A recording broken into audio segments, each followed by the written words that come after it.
안녕하세요. 직장인 로드맵의 아나운서 조수빈입니다. 직장 내 괴롭힘 금지법이 한국에 도입된 지 어느새 4년이 흘렀습니다. 하지만 이게 구체적으로 어떤 법인지 실생활에서 어떻게 적용이 되는지 궁금하다는 근로자분들이 여전히 많은데요. 자, 그래서 직장인 로드맵, 직장 내 괴롭힘 예방 교육, 오늘 스튜디오에는 차연수 노무사님 그리고 신동원 노무사님을 초대했습니다. 자, 두 분을 통해서 직장인들의 많은 궁금증 한 방에 해결해 보도록 하겠습니다. 자, 본격적인 강의 시작에 앞서 발로 뛰는 기자 김원효 기자가 취재한 생생한 피해 사례 4개도 준비되어 있습니다. 자, 이 피해 사례와 함께 법정 의무 교육, 직장 내 괴롭힘 예방편 지금 시작합니다.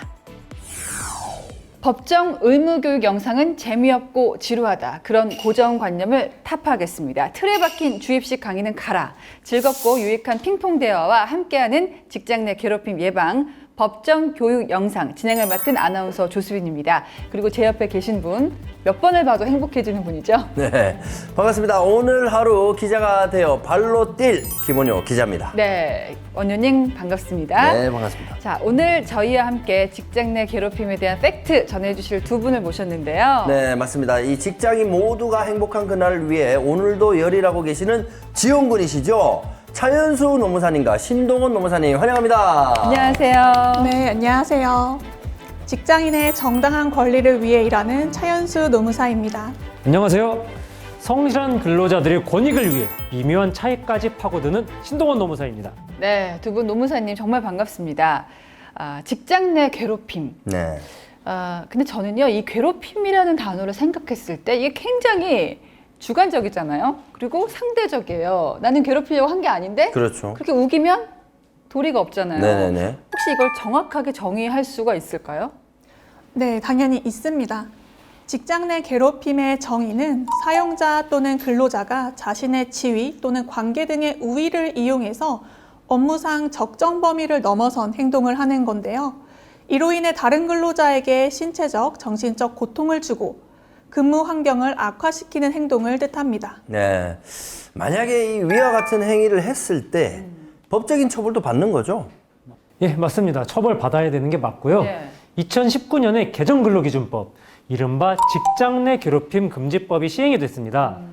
이로써 직장 내에서 괴롭힘 상황이 발생됐다는 신고가 들어오면 사업주께서는 지체 없이 당사자 등을 대상으로 그 사실 확인을 위해서 객관적으로 조사를 실시해야 하고요. 그리고 조사 결과 직장 내 괴롭힘 발생 사실이 확인된 때에는 또한 마찬가지로 지체 없이 행위자에 대해서 징계를 하고 근무 장소를 변경하는 등의 필요한 조치를 해야 됩니다. 하지만 그 신고자가 조사 결과에 만족을 못할 때도 있잖아요. 그럴 때는 어떻게 해야 되나요? 만약 조사 결과에 대해서 신고인이 공정하지 못하다고 고용노동부에 진정하게 되는 경우에는 고용노동부에서는 특별 근로감독을 통해서 직장 내 괴롭힘 사건을 자체적으로 조사할 수도 있고요. 객관적 조사 의무 위반이나 신고인에 대한 불이익 처우 등 법 위반 유형에 따라서 500만 원 이하의 과태료 혹은 3년 이하의 징역 또는 3천만 원 이하의 벌금형에 내려지게 됩니다. 네. 자, 이제 기본적인 궁금증은 풀렸으니까요. 저희가 집중을 하겠습니다. 사실 말이죠. 네. 오늘 스튜디오 분위기가 뭐 저같이 뭐 뉴스하고 이런 사람들은 좀 익숙하지만 보통의 법정 교육 영상 속 배경과는 많이 다르거든요. 네네. 두 분은 어떠세요? 네, 저는 꼭 검증된 사실만을 말씀드려야 할 것 같은 그런 분위기라 조금은 긴장이 되는데요. 맞습니다. 예. 사실 사례들을 미리 좀 언지를 해주셔가지고 네. 많이 연구를 해왔고요. 또 새로운 경험이고 시도니까 열심히 해보겠습니다. 네, 그러신 것 같습니다. 우리 신동훈 노무사님은 어떠세요? 네, 저도 마찬가지로 준비 정말 한번 많이 해봤습니다. 네. 차연수 노무사님 같이 저도 사실 이런 포맷의 강의는 처음이에요. 그래서 긴장이 살짝이 아니라 사실 많이 되는데 그래도 재밌을 것 같아요. 야, 이렇게 노무사님들까지 방송을 잘하시니까 저희가 점점 설 자리가 없어집니다. 두 분 의지가 정말 대단한데요. 방금 노무사님께서 말씀을 해주신 대로 오늘 저희는 직장 내 괴롭힘이라는 주제를 가지고 이 사례를 보면서 좀 전문적인 의견을 들어볼 예정인데요.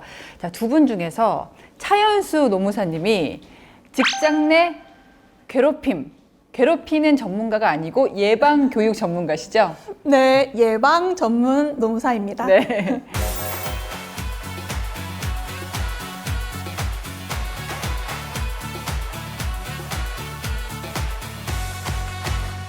노무사로서 제 전문 분야인 만큼 절 믿고 따라와 주시면 될 것 같습니다.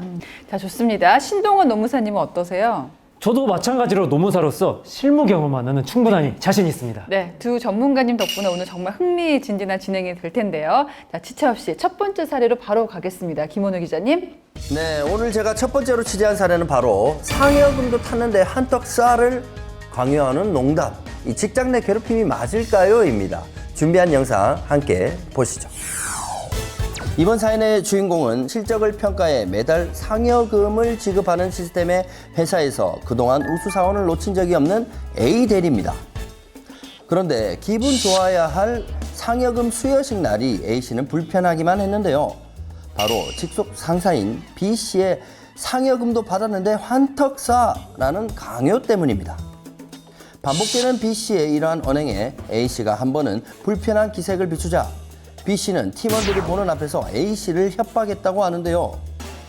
다 같이 고생했는데 당연히 상여금을 탔으면 나눠야지. 내가 돈으로 달라고 한 것도 아니고 선물 한번 돌리라고 한 건데 사람이 참 계산적이네. 하여튼 안 쏘기만 해봐. 인사평가 어떻게 되는지 두고 보자고. 이러한 B씨의 협박에 불이익이 있을까 두려워한 A씨는 결국 울며 겨자 먹기로 고가의 선물 세트를 팀 전체에 선물했다고 합니다. 마음에서 우러나와야 하는 선물을 직장 상사의 강요 때문에 억지로 해야 한다면 정말 불편한 상황이 아닐 수 없습니다. 김원효 기자였습니다. 네, 첫 번째 사례. 한턱 쏴를 강요하는 상사. 정말 우리 비슷한 경험은 조금씩은 해보잖아요. 조금씩은. 네, 일단은 이 단어 자체 한턱 쏴. 턱이라는 단어가 들어가서 저는 상당히 짜증이 나네요. 두 전문가님 생각 알고 싶어요. 예. 잠깐만요. 저희 생각 이전에 네. 진행자님 두 분께서는 어떻게 생각하세요? 이게 과연 직장 내 괴롭힘이 맞을까요?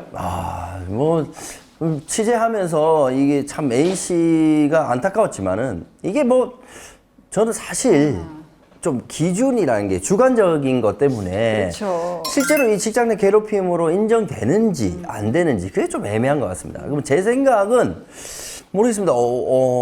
그렇게까지는 직장 내 괴롭힘이 아니지 않을까라는. 정말 그렇게 생각하시는 거 맞죠? 맞나? 아니 근데 정답은 틀렸습니다. 그렇습니까? 저는 전문가가 아니라서 너무 전문가처럼 다 맞추면 안 돼! 한턱 쏴. 네. 이 사례는 그러면 직장 내 괴롭힘인가요? 네, 명백한 직장 내 괴롭힘 행동이 맞습니다.